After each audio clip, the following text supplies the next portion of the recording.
Okay, when I vacuumed every week, this only had to be done every 2 weeks. I'm cleaning the pump. It needs a new one of these. If I had the money, I'd order it for him. But the whole reason you gotta clean it is you have to disassemble this.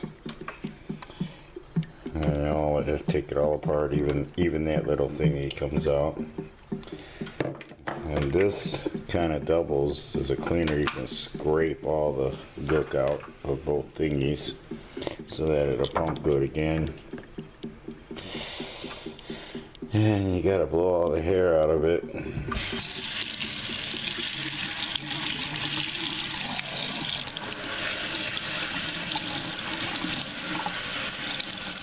It takes 3.5 bottles of water to fill this, so you have to make sure you have enough water.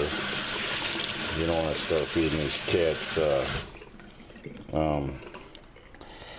you don't want to start feeding them sink water. You'll be spending money on vet bills and they'll be sick and bitching at you. So yeah, this just goes back together once you make sure you got the hair out of it.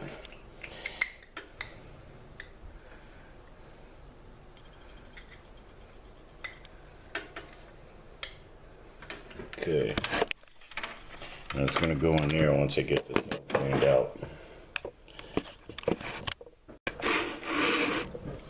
I use paper towels and put soap on them to clean the tub out. You don't want to use anything. And you see how I moved everything out of the way so that you don't splatter none of the bacteria-laden stuff from the slimy pump onto anything. And this has to be done every week and a half at the most, or you're going to be burning up the pump. So, yeah, I got the basin clean. Pump just sits in there like that.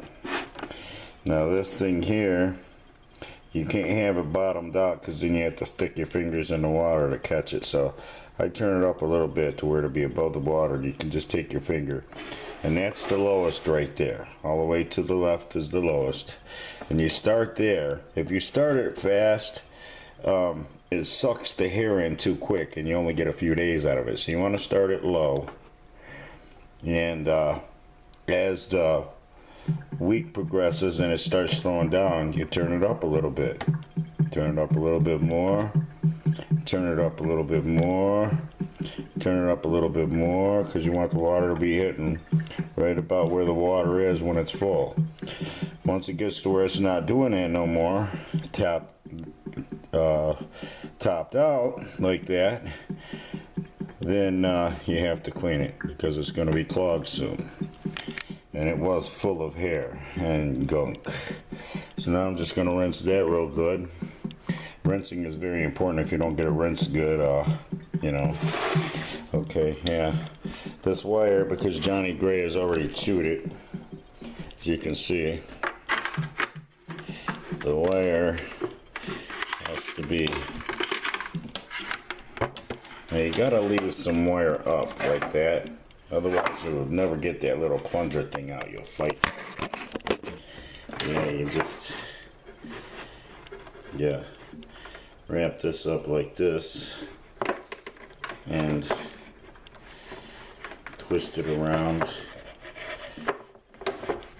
Then you tuck it up in the side of the thing, and you have it sticking out where there's not a lot for Johnny Gray to get a hold of. And he has already chewed the other part that plugs into it. And you have to be careful when you unplug this to do the water, that if there's water in that tray, you don't let that go down in the tray. You'll shock yourself or a kitty. Okay, we have our waters and our clean pump. And there's always at least one kitty fucking with you. It's usually Gato, E.T., and Slinky. Just can't wait. You gotta chase them away while you're filling it. Okay, gotta wait, kitty, and get it all hairy before you even get water in it. And set it down there. Fill the fill basins first to prime it. Okay. When it's down to that low, there's 1 bottle of water left in it. It's gonna be dry soon. Okay, pump is clean. Now you see how that's down too low. I want to turn it up just a little bit while the water's still clean. Now it's at the top. So when it's a little bit low, I mean it's not at the top. It's about I don't know, 11 o'clock. All right, so now when the water gets a little bit low, you can just grab it and turn it up a little bit as this doesn't reach out to this far anymore. See how it's reaching out? It's 3.5 bottles of water. So yeah, that's turned down all the way to the left. You don't want it all the way turned down. It's ideal, but you could see when I had the pump out that the thing is broke now. So you want to be able to, like, you have to use a small amount, you know, gently turn it, maybe even grab it. I don't know. I have a knack for being able to make things that are ready to break just continue to work. And that little handle thing, if you're brutish with it, will break easy. Alright, so that's that. That's cleaning the pump and refilling it. Then you just clean all the mess up in the kitchen with paper towels to make sure that none of that stuff gets in the washing machine or in the clothes.